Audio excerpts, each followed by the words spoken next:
What if I told you that everything you think you know about NoFap is a lie? I think it's safe to say that NoFap is a very controversial topic. There's really no real scientific evidence to back up the idea that it's actually creating change within your body.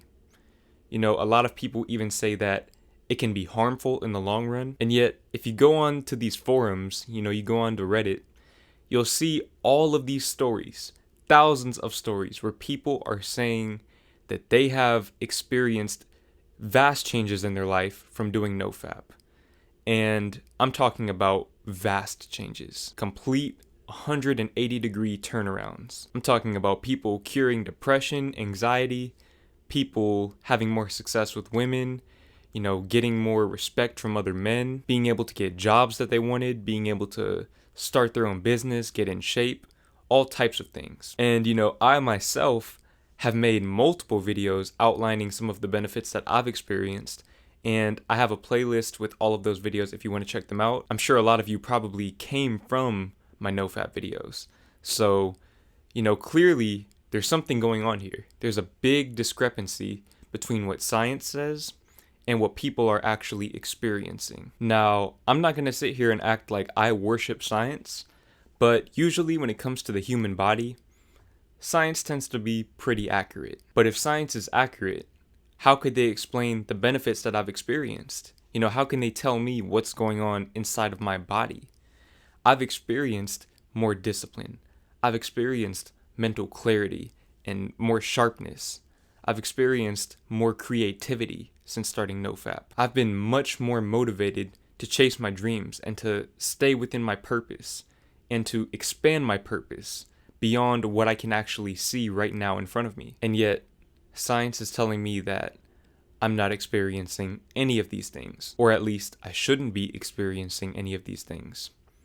How is this possible? How can the human body defy science? How is it that I, as well as thousands of other people, experience these tangible benefits that translate into their everyday lives and help them establish other routines that serve them? How is this possible? Ever since I started NoFap and started to experience the benefits that I read about, I've been asking myself this question almost every day. It doesn't make sense. Logically speaking, it does not make sense that I'm experiencing these benefits, and yet science doesn't have anything to prove that this is actually true.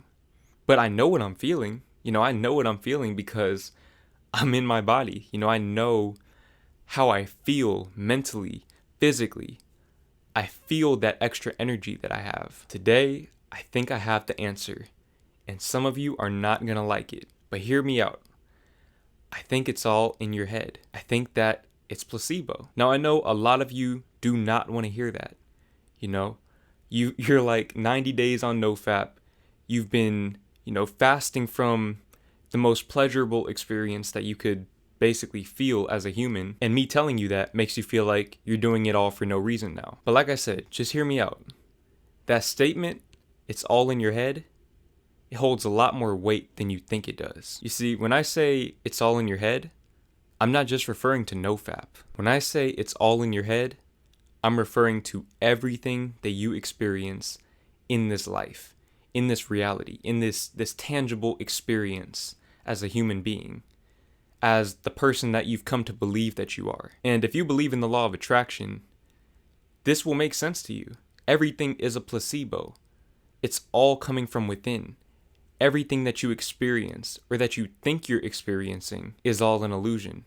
The person that you think you are, your ego, the person that you identify as, your values, all of that, it's all an illusion. One way that I like to describe it to people is this is basically one big lucid dream.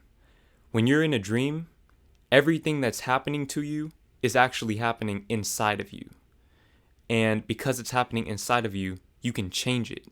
You have control over your dream because it's happening inside of you. It's a part of your mind and you're aware of this. This is what a spiritual awakening is. It's awakening to the fact that life is a lucid dream. It's all happening inside of you. It's all an illusion. Therefore, you have control over it. This is where the law of attraction comes in. you have control over your dream. When you have a regular dream, it's basically your subconscious mind playing itself out for you to see. Okay, so sometimes when you see like weird things in your dream, and even if you have nightmares, it's all coming from your subconscious mind. In the same way, the law of attraction works on autopilot at all times.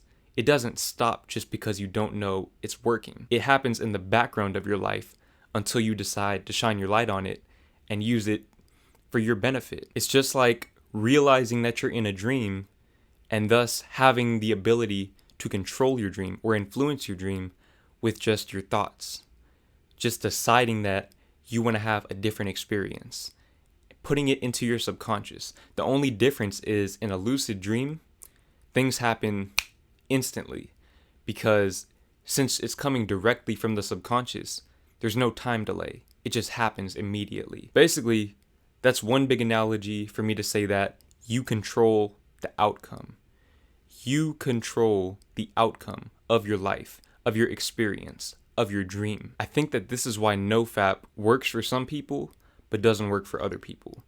Some people will get on NoFap, and 3 days into their journey, they'll talk about all of the benefits that they're experiencing, the women looking at them, all of this extra stuff. And some people will be on NoFap for months at a time and not notice any changes to themselves. And the reason why is because you don't have the same beliefs about NoFap. I just mentioned women attraction. I've seen a lot of people talk about women attraction. I haven't really experienced any of it. Maybe like a couple of isolated incidents in the 90 days I've been on it. And, I'm going to just keep it real. I feel like I'm an attractive person. I've seen people who, objectively speaking, and there's really no like humble way for me to say this, but people that I believe are less attractive than me have more women attraction. Why is that? I think it's because I never bought into that belief. It never really made sense to me, and therefore I can never fully buy into it. Therefore, it never really happened for me. And as I mentioned in other videos, I didn't do this for women attraction. So, that doesn't bother me, but it's just something that I think about sometimes. It's like, man, why are my benefits different from his benefits? Why are his benefits different from his benefits? Everyone seems to have their own different benefits. And yeah, our bodies are different. We're all different. We're all starting from a different place. But it's like, there's some pretty big discrepancies there, Pretty big discrepancies. I think another example of this is the loss of benefits when you relapse. Now, me personally, I relapsed after 2 weeks of doing it. I relapsed the first day that I did it. Then I went 2 weeks, relapsed again, haven't relapsed since. But on that second relapse, after 2 weeks, I didn't really feel a drop off. I didn't feel any significant changes to myself, physically or mentally. Maybe I was a little disappointed in myself, but outside of that, I didn't feel weaker. I didn't feel any less creative. I didn't feel any less motivated. None of that. The only thing I might have noticed aside from the disappointment is like a lack of discipline. But really, the lack of discipline is what led me to relapse, not the other way around. Now, on the flip side of that, I had somebody DM me around a week ago, and they told me that they had a little mishap while they were asleep. And, they were not panicking, but they seemed kind of distraught by it. And they were concerned that they were going to lose their benefits. He told me that he was already feeling weaker as he was messaging me that. And I've had that happen to me before. I've had a mishap in my sleep, little TMI, but I've had that happen to me, and I didn't notice anything. I didn't notice any changes. And I think the reason why is because, I had gotten it into my mind that that doesn't count as a relapse. But he might not have known that. So naturally, he just assumed that it would cause him to lose out on some of the benefits that he had, developed over time. And so he felt that. He felt the loss of benefits. Just as easy as they come, no pun intended, they can go. And the reason why is because it's all in your head. Not just NoFap, but everything. It's all in your head. The benefits that you experience, it's in your head. The loss of benefits that you experience, it's in your head. It's all in your head. In your subconscious mind. It's all in your subconscious mind. That's the big thing that I need you guys to understand. It is all in your mind. I'm not saying that you should stop doing it, because if you have beliefs that it's going to work for you, then it will. It will work for you. But, just understand that everything that you see is an illusion. Everything is malleable. This is how successful people become successful. Otherwise, you're just relying on luck, okay? You'll just be relying on something outside of yourself. I'm telling you guys how to take real, true, full control over your life right now, today. NoFap is a prime example of how you can utilize the placebo effect to benefit you in any other area of life. Just learn to influence your subconscious mind. As within, so without. As above, so below. The belief in your truth is the truth in your belief.